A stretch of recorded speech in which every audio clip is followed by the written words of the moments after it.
નવસારી એલસીબીની ટીમે 27 વર્ષ જૂના હત્યાના કેસના આરોપીને આખરે ઝડપી પાડ્યું છે. નવસારી એલસીબી પોલીસે 27 વર્ષ જૂના હત્યા કેસના આરોપીને પકડી પાડ્યો છે. 1998માં ગણદેવી વિસ્તારમાં આરોપી પ્રવીણે પોતાના મિત્ર પરેશની હત્યા કરી હતી. તેણે પરેશને માથામાં કુહાડીના ઘા માર્યા અને રૂમાલથી ગળું દબાવી દીધું હતું. લાશને નજીકના કોતરોમાં વેલા નીચે છુપાવી દીધી હતી. પ્રવીણની ધરપકડ 13 એપ્રિલ 1998ના રોજ સુરતના મહુવા કાચીલિયાથી થઈ હતી. તો જેલમાં સજા દરમિયાન 10મી મે 1998ના રોજ વચગાળાના જામીન ઉપર છૂટ્યા બાદ તે ફરી જેલમાં હાજર થયો ન હતો. કોર્ટે તેની સામે વોરંટ બહાર પાડ્યું હતું. તો આરોપી ગુજરાત, મહારાષ્ટ્ર, રાજસ્થાન, ઉત્તર પ્રદેશ અને બિહારના વિવિધ મંદિરો અને આશ્રમોમાં આશ્રય લેતો હતો. પોલીસે 1996ના એક લગ્ન પ્રસંગની વિડીયો કેસેટમાંથી આરોપીનો ફોટો મળ્યો હતો. તો જુલાઈ 2024માં જાણવા મળ્યું કે આરોપીએ પોતાનું નામ બદલી અને પ્રભુદાસ રાખ્યું છે. તે મહીસાગર જિલ્લાના વરેઠા ગામના જયેશ્વર મહાદેવ મંદિરમાં પૂજારી તરીકે કામ કરતો હતો. પોલીસને માહિતી મળી કે તે પાટણ શંખેશ્વર તરફ છે. તો એલસીબીના પીઆઈ GM રાઠોડ અને તેમની ટીમે સાધુનો વેશ ધારણ કરી 1 અઠવાડિયા સુધી પાટણના વિવિધ મંદિરોમાં શોધખોળ કરી હતી. અંતે શંખેશ્વર મોમાઈ માતાના મંદિરેથી આરોપી પ્રભુદાસ ઉર્ફે પ્રવીણ ચેતનદાસની ધરપકડ કરવામાં સફળતા મળી છે. આ અંગે નવસારી જિલ્લા પોલીસ વડા સુશીલ અગ્રવાલે જણાવ્યું હતું કે આરોપીએ 1998માં ગણદેવી તાલુકાના એક ગામમાં પોતાના મિત્રની હત્યા કરી નાસી ગયો હતો. ત્યારબાદ તેની ધરપકડ થયા બાદ તે જેલ થઈ હતી, જેમાંથી વચગાળાના જામીન મેળવી તે બહાર આવ્યો હતો. પરંતુ પરિવાર જેલમાં પરત ન ફરતા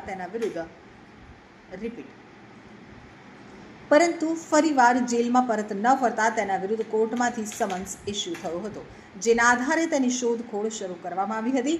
તો 1998થી ભાગેડુ આ આરોપી સાધુનો વેશ ધારણ કરી અલગ અલગ મંદિરમાં પૂજારી તરીકે કામ કરતો હતો, જેની શોધખોળ કર્યા બાદ એલસીબીએ તેની ધરપકડ કરી ગણદેવી પોલીસ સ્ટેશનનો એક કેસ ઉકેલ્યો છે.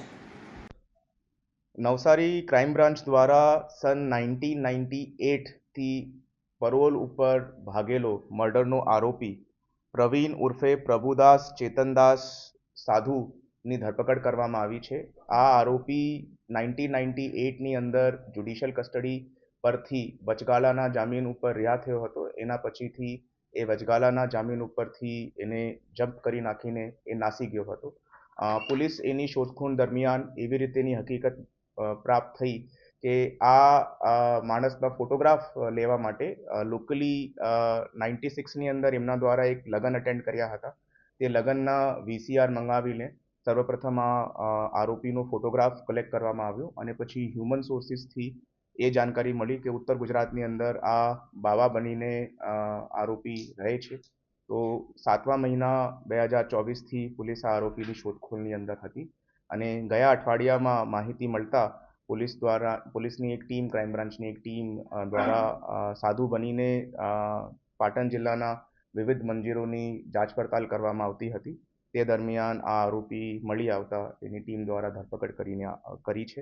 27 વર્ષ પછી આ મર્ડરનો આરોપી ફરીથી કાનૂનની ગિરફ્તમાં લાવવાની અંદર નવસારી ક્રાઇમ બ્રાન્ચ સક્ષમ થઈ.